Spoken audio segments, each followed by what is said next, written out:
अपने पास रखे थे, लेकिन अटल जी के भाग्य में थोड़ा सा कमर कसर रह गई, तो कई दलों के लोगों को मिलाकर उनको सरकार बनानी पड़ी और सरकार बना के चलाने का भी काम उन्होंने किया। लेकिन आज हम जो चुनाव की बात कर रहे हैं, ये 2 माँ और 2 माँ के बेटों के बीच का चुनाव है मित्रों। 2 माँ हम सब देखें, इस देश के अंदर एक माता, भारत माता, जिसका सच्चा लाल नरेंद्र मोदी करके दुनिया के सामने इस भारत का लोकतंत्र गौरवान्वित करने के लिए आगे बढ़ रहा है। और एक माँ अपने लालच में पहले 10 साल से पर्दे के पीछे सरकार चलाती रही और भैया पप्पू आगे बढ़ने को तैयार ही नहीं, और दे धक्का दे धक्का दे धक्का उसको मार मार के पता नहीं क्यों राजनीति में लाना चाहते। हमने कभी सुना ही नहीं होगा कि आलू से कोई सोना बनता है। ये आलू से सोने की कौन सी मशीन लाए, आज तक तो मिली नहीं। और नए नए नाटक चालू हो जाए, क्या क्या बातें होती, कैसे कैसे बात होती, और जब विषय निकलते तो कहते हमारे बारे में ऐसी बात क्यों कहते हो, हमने तो बोला ही नहीं। अरे बोला किसने नहीं, तुम्हारे अलावा बोल कौन रहा। आप कह रहे मैं गरीबी हटा दूंगा, एक झटके में हटा दूंगा। वो भूल गए 5 साल पहले यहाँ नीमच मंदसौर की धरती पे बोला था 1 2 3 4 5 6 7 8 9 10, बस 10 के बाद अगर 10 दिन में सभी किसानों का कर्जा माफ नहीं किया तो मैं मुख्यमंत्री हटा दूंगा। मुख्यमंत्री तो नहीं हटे, उनको राष्ट्रीय अध्यक्ष से हटा दिया। ये कांग्रेस ऐसी है। राहुल गांधी अपने कांग्रेस से इस्तीफा देना पड़ा, और आज भी पता नहीं चलता कि असली में अध्यक्ष है कौन। वो है उनकी मम्मी है, उनकी बहन है, कि वो एक खड़गे खड़गे पता नहीं क्या, खड़गे के बड़गे क्या नाम है उनका, क्या है कौन है पता ही नहीं चलता।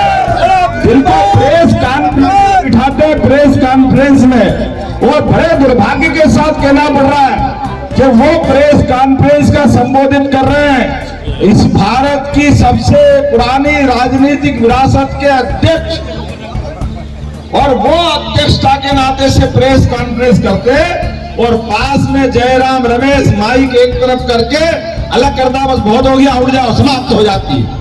ये मजाक तो हमने पहली बार देखा।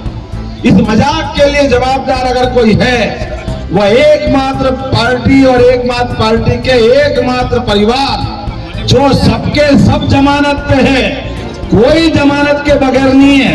क्योंकि जमानत भी इसलिए कराना पड़ी, इस देश के प्रधानमंत्री नरेंद्र मोदी ने कहा था न खाऊंगा न खाने दूंगा। ये जो अंदर का अंतर्मन है देश के बेईमानों के लिए, वो कितने बड़ा सत्ताधीश हो, कितने बड़े परिवार का व्यक्ति हो, कानून सबके लिए बराबर होना चाहिए कि नहीं होना चाहिए? कानून सबके लिए बराबर। आप बताओ, आप ये कोई तर्क है क्या?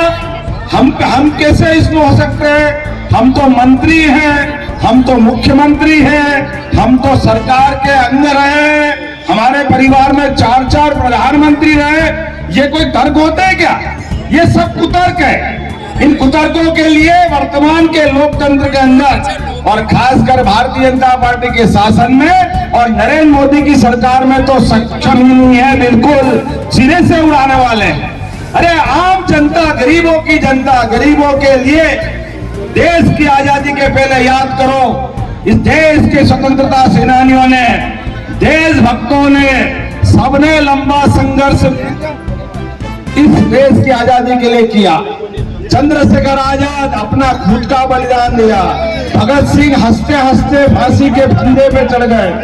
अरे 600 से ज्यादा राजा महाराजाओं ने लोकतंत्र की खातिर सरदार वल्लभ भाई पटेल के आह्वान पे अपनी सारी राजसत्ताएं लोकतंत्र में समाहित कर दी। लेकिन इन सबको धता बताते हुए एक परिवार आज भी उस सत्ता के सूत्र अपने पास रखना चाहता है, और जनता सब जान चुकी है नरेंद्र मोदी और ये देश की जनता इन बेईमानों के आगे झुकने को तैयार नहीं है। ये चुनाव इस बात का है।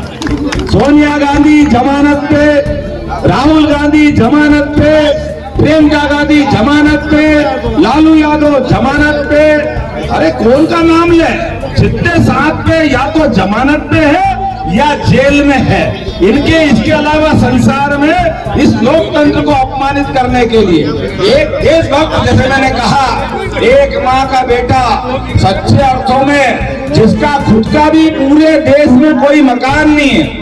आप बताइए, नरेंद्र मोदी का कोई मकान है, कोई दुकान है, कहीं जमीन है, कोई बाल बच्चा है? अगर वो जी रहा है, सांस भी ले रहा है, तो इस देश के लिए, देशभक्तों के लिए, इसके अलावा उनकी कोई इच्छा नहीं। अब वो प्रधानमंत्री बनके सरकार चलाए, ये हम सबकी इच्छा है, क्योंकि भारत का सपूत जो निष्कलंक है, सुई की नोक के बराबर भी जिसके दाग में काली मां का कोई हिसाब नहीं है, ऐसा निष्कलंक व्यक्ति, हम सब पंचभूत महाभूतों को मानने वाले लोग हैं, सूर्य संस्कृति को मानने वाले लोग हैं। सूर्य अगर 24 घंटे जल करके हमको जीवन प्रदान करता है, इसमें सूर्य को तो अपना पूरा जीवन जलते जलते गुजारना पड़ता है।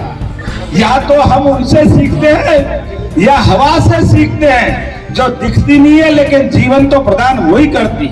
ये वसुंधरा हम सबको पालती पोसती, हमारी सारी झंझटें वापरते हुए भी हमको जीवन देती है।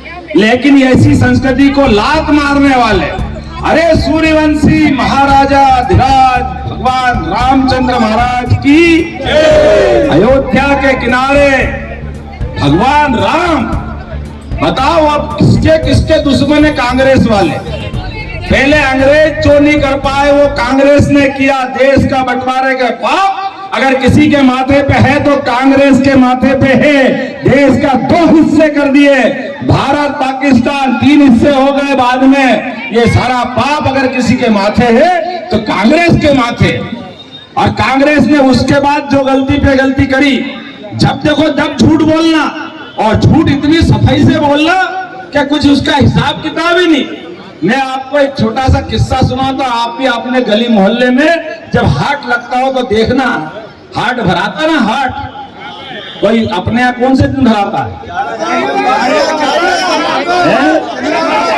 अपन उस हाट की दुकानों में देखना, कोई मंजन बेचने वाला, कोई ताबीज बेचने वाला, कोई अपने, में एक अपना किस्सा सच्चा सुनाता हूँ। एक बार मैं अपने उज्जैन के घाट में खड़ा हुआ, एक व्यक्ति ने डमरू बजाया, पास में सांप भी लाया था, एक नेवला भी लाया था, और उन्हें डंडा मारा नेवले को, तो नेवला बेचारा रस्सी से बना वो उछल उछल के गिरे, और सांप को अलग हाथ लगा तो सांप भन भना के सामने आए। इधर बोल बताया, ये डमरू बजाते, अभी सांप नेवले की लड़ाई कराऊंगा, ये सांप है, ये नेवला है, इसको काटेगा। ये इतनी अच्छी बातें कर रहा था। मैं स्कूल से निकला, सरकारी स्कूल से। ये भाजपा को धन्यवाद है कि सरकारी स्कूल से गरीब परिवार से निकले व्यक्ति को मुख्यमंत्री के पद तक पहुंचाती है भारतीय जनता पार्टी और नरेंद्र मोदी की सरकार है। गरीब चाय बेचने वाला देश का पीएम और गरीब परिवार से, किसान परिवार से निकला व्यक्ति मुख्यमंत्री। मुझे इस बात का आनंद है, मैं जब निकल के खड़ा होकर के देख रहा था, मंजन वाले ने शुरू करी दुकान, डमरू बजाते बजाते 1 आए, 2 आए, 4 आए, 5 आए, 150 जब इकट्ठे हो गए। अब हम देख रहे, अब तो लड़ाएगा ये सांप को, नेवले को, बोला अब ये आ गया, वो आ गया, जिसको हाथ लगा है उसको हाथ लगाए। वो धीरे धीरे उसका जो जादू चालू हुआ, उन्होंने कहा भाई ये सांप को नेवला काट लेगा, लेकिन काटेगा कैसे? दांत से काटेगा, दांत मजबूत होना चाहिए। धीरे से मंजन की डब्बी निकाली, ये मंजन में बेचता हूँ, उस मंजन से नेवले जैसे दांत हो जाते। वो धीरे धीरे मंजन की सारी डब्बियां बिक गई। वो सांप नेवले की कोई लड़ाई हुई कल ने आज। मैं आखिर तक खड़ा रहा, मैंने कहा भैया इनको कब लड़ाएगा?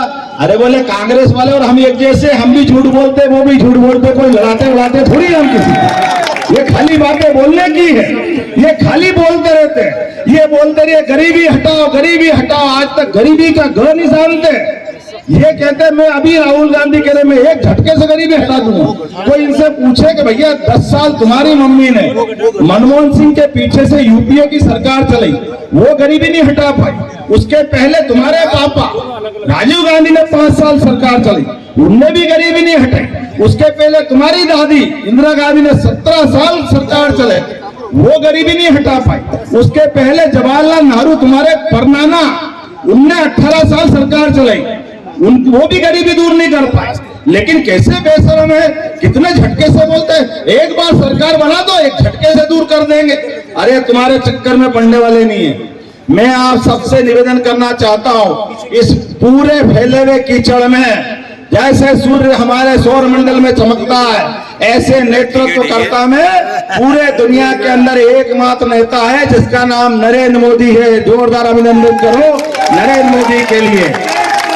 ये चुनाव हमारे सबके बीच नरेंद्र मोदी वर्सेस आल, ईमानदार वर्सेस बेईमान, अच्छाई वर्सेस खराब बुराई, ये सारे अपराधी वर्सेस निष्कलंक निर्दोष, इनके बीच का चुनाव है। ये चुनाव हो सकता है जैसे हम बिजली का बटन चालू करें तो बल्ब जलता है, कोई बल्ब को दबाए तो चलता है क्या? कोई बल्ब को दबाओ तो चलता है क्या? बटन दबाओ तो चलता है। ऐसे ही आप सुधीर गुप्ता जी के यहाँ सिल लगाओ, नरेंद्र मोदी अपने आप चमकने लगेंगे, नरेंद्र मोदी की सरकार बनेगी।